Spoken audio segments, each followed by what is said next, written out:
talks of the Everglades restoration project at the nation's capital. Where we were shining was in our discussions about Everglades restoration. Our DC bureau is live with more on the congressional hearings. An 8-feet-long visitor inside a kitchen home. I thought somebody was just trying to get into the wrong house. A surprise a woman was not expecting. And rescue leading to reunion. The whole mountain goat thing kind of caught me off guard. As the animal had the adventure of its life. These stories and more coming up on Newsbreak. Hello, South Florida. I'm Laura Palfrey. I'm Kenneth Bueno. Today is Thursday, April 11th, 2024. Live from the Lee Kaplan School of Journalism and Media in North Miami, this is Caplin News. At the heart of D.C., Project Everglades is in full effect during National Park Advocacy Month. It's National Park Advocacy Week, and the National Parks Conservation Association spent yesterday lobbying on Capitol Hill. Caplin News reporter Sofia Bolivar from D.C. Bureau has more on what Florida's lobby team is asking for. Good morning. I'm at the National Parks Conservation Association's office, and yesterday their Florida lobby team headed over to the Hill to speak with elected officials about national parks funding as a whole, but also the Florida Everglades restoration. Fund our parks! Fix our parks! Several members, partners, and supporters of the NPCA made their way to the nation's capital this week to lobby. The group emphasized for an increase in funding of national parks in their meetings after seeing a cut in funding in fiscal year 2024. Ideally, we'd love to see at least $250 million more coming in fiscal year 25 for the operation and maintenance of our national parks. Florida's lobbying team headed over to several offices throughout the day. Some of the South Florida representatives visited included the offices of Mario Diaz-Balart, Debbie Wasserman Schultz, and Maria Elvira Salazar. Florida Senator Marco Rubio's office also participated in hearing out the NPCA. I think that the senator's team did show his support, but really where we were shining was in our discussions about Everglades restoration. We have Everglades National Park, Biscayne National Park, Big Cypress National Preserve in South Florida, all benefiting from our efforts to restore the Everglades. Although Everglades restoration is considered a bipartisan issue that has had much support, the Florida team still emphasized in their lobby meetings that it is a topic that needs consistent support and care to protect the natural resource for years to come. With the Everglades being a vital resource of water for a majority of South Floridians, one first-time lobbyist stressed that matter. I do a lot of water quality research, and so one thing I love to do to educate the public is to share how interconnected our water makes us, and with that interconnectedness, how it connects us to our national parks and why it's so important to preserve, what we have and moving forward to protect that for our future generations.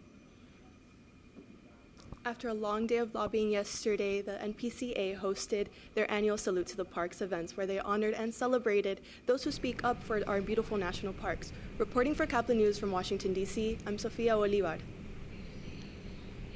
Recovering from severe weather is a top concern for Panhandle residents this morning after heavy storms battled the area. Yesterday, the Pensacola area saw several thunderstorm and tornado warnings that caused damage to structures. Nearly 2,000 residents lost power and over 2 inches of rain flooded the city. There was like a huge boom, so I took my kids and my cats and we went in the bathroom until 2 when it was over, and then I came outside and it was like debris everywhere. A survey team is set to assess the damages and determine the repair process for the affected counties. A woman in Florida received an unexpected visitor late last month and decided to enter her home. As WBBH's Samantha Romero reports, the gator broke in through her front screen door with an impressive amount of force. Well, the front screen door, it's magnetic and it was completely closed, but the gator pushed it hard enough to break the clasp. That's how the gator got inside and waltzed right into the kitchen. 5 o'clock in the afternoon, I was just sitting here on my sofa watching TV, and I heard my front door rattle. It wasn't just any old visitor on her doorstep. I thought somebody was just trying to get into the wrong house. This one, almost 8 foot long, scaly, and with a tail. Okay, so basically he just pushed on that and it just came open. From the time I first heard the door rattle to the time I came around the corner, it couldn't have been more than probably 10 or 15 seconds. He was already inside completely. So Hollenbach's first instinct was to call 911. That's when Hollenbach says a team of 5 Sarasota County deputies and Florida Fish and Wildlife came to the rescue. so cool, so professional. They acted like, oh, alligator in the house, no problem. They don't normally. While the gator is gone, messenger? these pictures will last forever. I had to have a picture of him because nobody would believe it otherwise. Gaining her a spotlight. And then he got stuck right here. Across the nation. Never in my wildest imagination would I have thought that it went, essentially viral. It's a special welcome to Florida for Hollenbach, who's originally from Indiana. She just has some scratches. He scratched the bottom of the cabinets. And had to throw away her rug, but she's already learned to coexist with the wildlife in her new backyard. It makes life in Florida a whole lot more interesting. Reporting in Venice, Samantha Romero, NBC2. DeSantis held a private retreat yesterday for his campaign's key donors and committee members. According to several inside sources, DeSantis announced plans to help former President Donald Trump raise funds for his presidential campaign. This comes as a surprise since DeSantis ran against Trump for the presidency until recently. Despite dropping out and endorsing the former president in January, they have not been seen together since. Up to our next story, we head to Disney Disability, a big chance coming for guests that use the Disability Access Service at Disney theme parks. Disney is updating the criteria for who qualifies for DAS, which allows guests with disabilities to sign up for rides and wait anywhere in the park instead of the actual line. The new policy now accommodates guests with autism or any other developmental disabilities. A mountain goat that has been missing for nearly 2 months was finally found and returned home. Stolen from a farm, Chug was spotted earlier this week on a ledge below a bridge in Kansas City, about 80 feet above the ground. After weeks on the run and a challenging rescue operation, Chug is now safely back home with his family and 80 acres to run free. That it was the same goat, and I sent the picture to probably 30 people to look at it and see if it was him.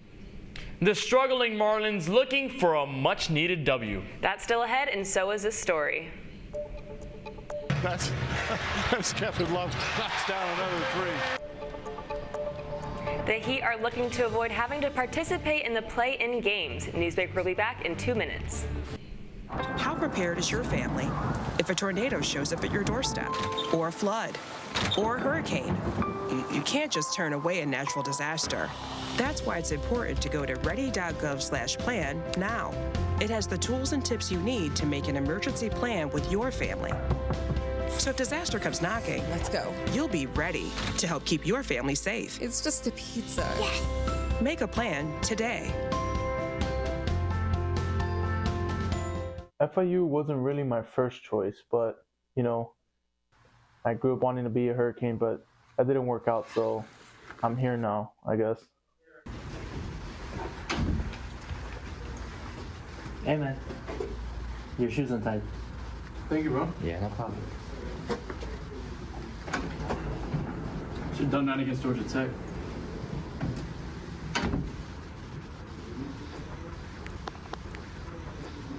Jordan knows he shouldn't eat this entire bowl of nachos, but tonight he's earned that right because a few hours ago in the middle of happy hour, he recognized a sign, not from the gods or a bolt of lightning, but from a double heart, a kissy face, and a fourth ha in ha ha ha. That's when Jordan knew he was buzzed. So when it was time to go, he got a ride home instead of driving. Be a legend like Jordan. Recognize your buzzed warning signs and get a ride home. Buzz driving is drunk driving. I help our fellows design their paths as creative entrepreneurs. My experiences serving startups, creative businesses, and cultural organizations, and my journey as a queer mixed immigrant with Haitian and Arabic roots, inform the co-creative environment we foster at Radcliffe. We leverage our collective diversity to encourage the building of lifelong personal learning networks and mindsets that stimulate continuous innovation.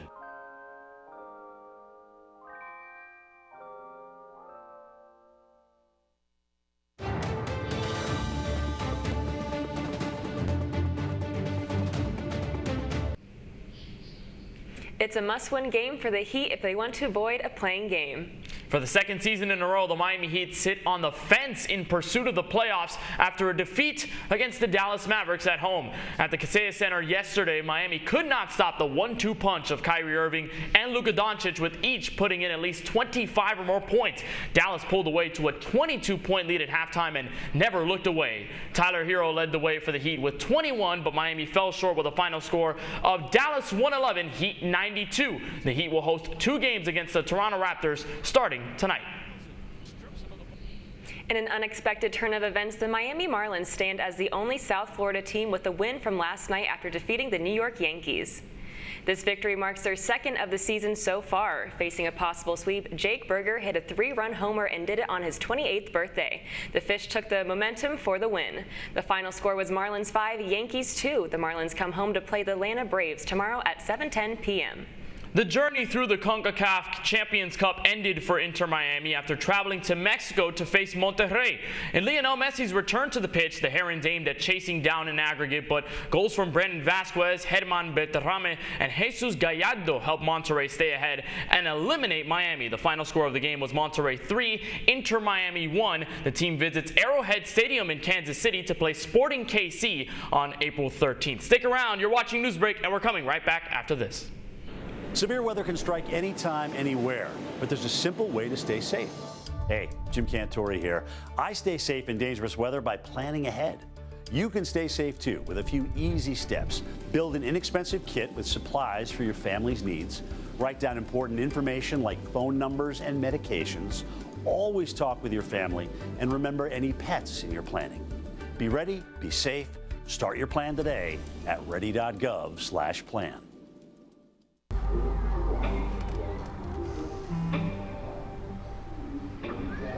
I don't know why you're so sad. You've got a roof over your head. You gotta stop with that depressing stuff. That's what white people think. You all right? It just feels like it's coming from everywhere. Do you want to talk about it? You can talk to me if you're feeling sad. Whenever you need to talk, I'm here, okay?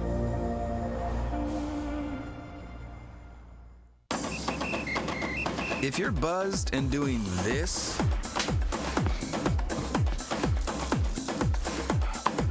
to make yourself feel okay to drive, ZWX.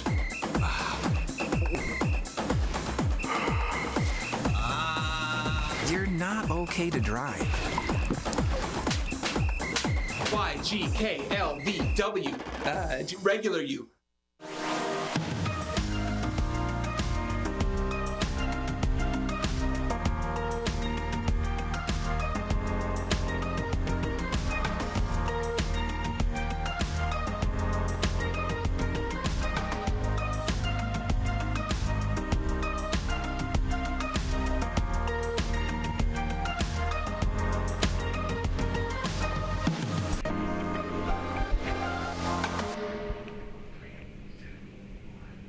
Well, that's all the time we have for Newsbreak. I'm Kenneth Bueno. I'm Laura Powell. For get more news anytime at caplinnews.fiu.edu.